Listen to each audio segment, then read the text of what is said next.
बाप आणि मुलगा बाहेर पेपर वाचत बसले होते. कोण्या गावची गोष्ट विचारू नका. तिघी जणी किचन मध्ये. मोठं भांड पडलं, काचेचं फुटलं. वडील 65चे. 30 वर्षाच्या मुलाला, अरे जा रे, तुझी पत्नी आहे, तुझी आई, तुझी बहीण, तिघी किचन मध्ये, भांड कोणी फोडलं बघ. मुलगा उठला नाही. तुला सांगतोय भांड कोणी फोडलंय बघ, तरी उठला नाही. बाहेर आहे का रे?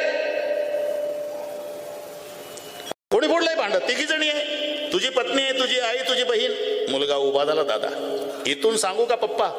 काय भांड कोणी फोडलं सांग. मम्मी ना. तुला कसं माहित? साधं गणित आहे पप्पा.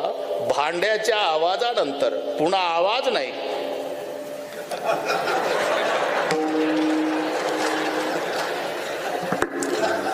चांगलं पाठ आहे.